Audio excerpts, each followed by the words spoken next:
Hey everybody, we're back again with Paul Hobcraft, and we're talking about the ideas that he and I have been exploring for about a decade around the needs for innovation, especially when it comes to the viewpoint or the perspective of executives. So what is it that executives need in order to build an environment, to build the conditions within their organization so that innovation isn't sort of a one-time activity that happens somewhere on the periphery, but becomes a capability that can happen anywhere in the organization. So Paul, you and I have been back and forth on this. We've talked a lot about it. What do you think executives need in order to be successful, not just in the moment, but to build the capability to innovate across the organization? Well, I think that over this decade, what we've been able to do is validate the work that we did, I believe, in different ways. And this opportunity that we've had in a series of 5 discussions between us so far, and this being an additional one that we've brought on top, is to look at the role of the leader and where he fits and what he needs to do from an innovation perspective.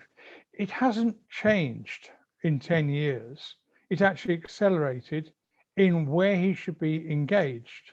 What I think has disappointed me is I still find it hard that many senior executives don't engage as much as they should do.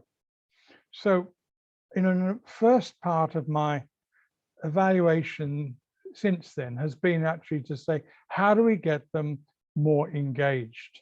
So they've got to look at innovation. I mean, we built this as the executive innovation Workmat because we wanted that engagement to be as good, as strong, and as deep as we could make it.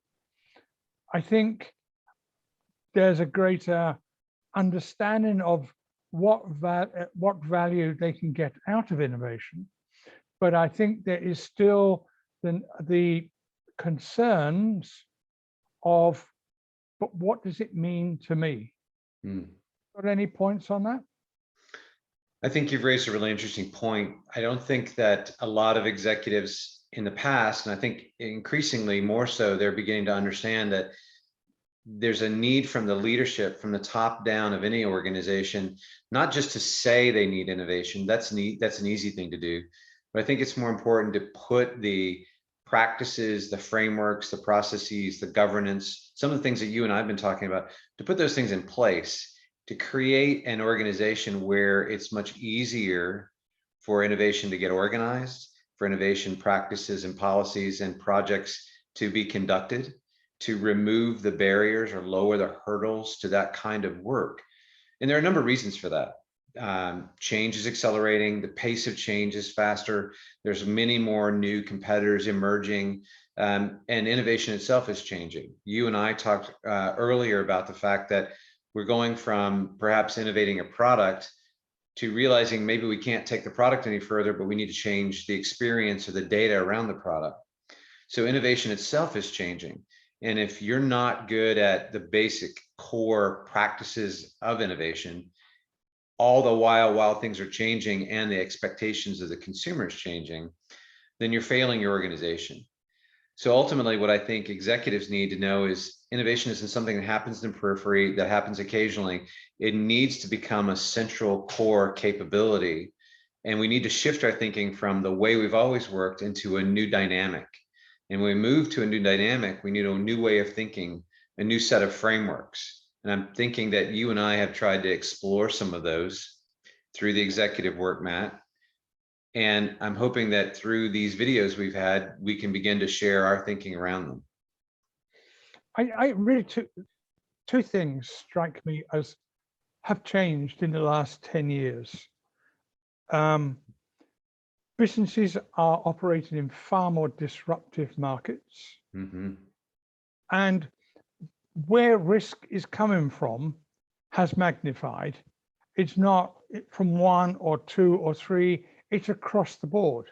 Now, if you don't have a strong innovation capability, you actually have difficulty sometimes recognizing disruption and risk coming from. The more you actively engage in all of innovation, the more you are going to become instilled with being disruptive, comfortable far more with risk. And I do think those two things have changed significantly. And that's what, for me, strengthens the value of this Workmat that we've got, is because if you follow a comprehensive, this holistic framing that we've been putting together, and you apply it, encourage it through your organization, you are going to have a much better chance of managing disruption and managing risk than you did, I think, 10 years ago. Well, I think you and I are on the same page in terms of the amount of change. And I do think that then we could bring this back to, okay, whose responsibility is this? Who needs to prepare the organization for the amount of change it's undergoing, for the amount of new data that it's incorporating, the amount of new competitors that are coming? And you and I think talked about earlier, one of the things that people will talk about is the disruptive change that's happening. For example, what is the cloud but a mainframe in the sky? You know, who should have won in the cloud? Well, we could make the argument that perhaps IBM should have won in the cloud instead of a bookseller such as Amazon, who developed the technology and is now the leader in cloud. So your disruptors are happening from places you don't expect, at pace that you don't expect. So then we come back to this question again, whose responsibility is it to establish the capability of the organization to innovate? And I would argue, and I think you would agree, that that's the executive team. So how does the executive team build a framework such that the organization can innovate more successfully, more sustainably, release some of the capability of the organization, and lower the barriers to innovation in an organization? And I think that's something that you and I have been working on with the Workmat. I think the other thing that you triggered there, listening, Jeffrey, was we've moved from being very on our own in developing out a product or a service. We're now in a very different nature of business, which is the ecosystem stroke platform environment. And if you as an organization don't have a comprehensive frame, you're not going to be talking the language of other people, let alone yourself. So, if you are still today worried about your islands of your own company's issues, you are in serious trouble, because today the difference that makes a success of a company is how they engage on platforms, how they engage in an ecosystem, how they open themselves up, how they embrace more diversity coming from outside their company. And I think, again, taking a Workmat, you can have two sets of people, two different organizations working through this mat and actually understanding where they are, what they're doing.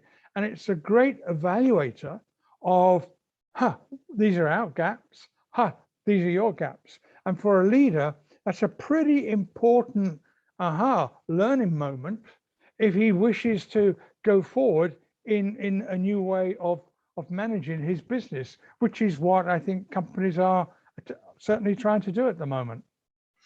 Well, I think in beginning to wrap this up, I think you've said a few things and I've said a few things I'd like to consolidate, in the sense that the future is faster, it's more competitive, it's going to require more agility, it's going to have more data, and it's going to be more integrated. You're going to have to work in platforms and ecosystems in ways that perhaps you haven't done that before.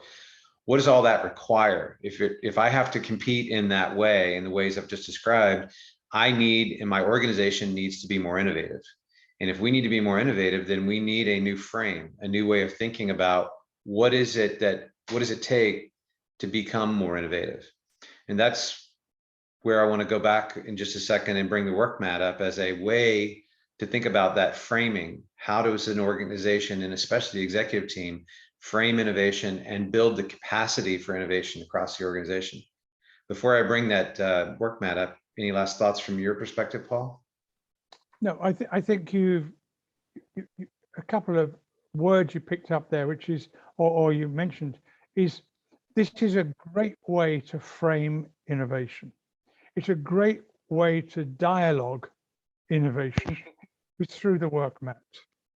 And I believe that things have advanced and changed over the last 10 years, but in us taking a much deeper look at what we produced 10 plus years ago, I'm as far more bullish and confident that it does stand to a very, very good way of building up a new comprehensive way of your new innovation systems, if that makes sense.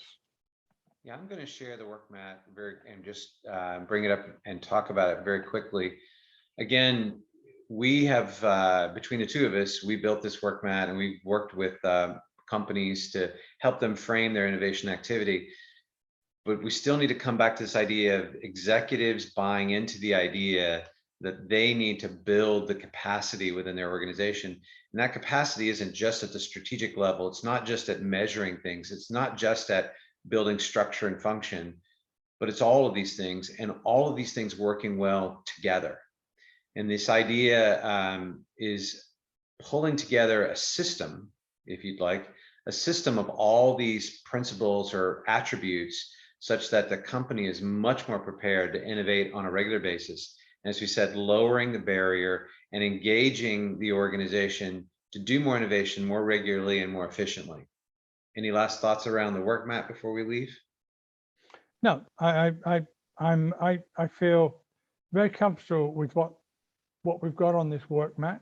I feel very comfortable that the language inside the Workmat is still as relevant, but it's now more relevant to the way that innovation is shaping up and taking a new form, which is in a more ecosystem stroke platform environment. I would deliver the same message today, though, as I would 10 years ago. And that is, I would say to an executive, if you fail to get engaged, and if you fail to not appreciate what this Workmat does for you, then you're doing yourself a really bad disservice. You are really not driving your organic growth. You are not getting the type of profit opportunities that you could be. You're not able to search for the differentiation that you should be looking for. And it is by building this Workmat out in a very robust and resilient way will give you every opportunity, or a greater opportunity, to find those opportunities when they come out. Well, that's a very compelling wrap up. I'm Jeffrey Phillips. You can find me at innovateonpurpose@gmail.com. Paul? Just look for me on Twitter, Paul Hopcraft, and you'll find me. If you have questions about the Workmat, we'd encourage you to contact either one of us, and we hope that you'll take a look at the number of other videos that we've created if you want to learn more about how to do innovation effective in your business. Goodbye for now, Paul. Take care, Jeffrey.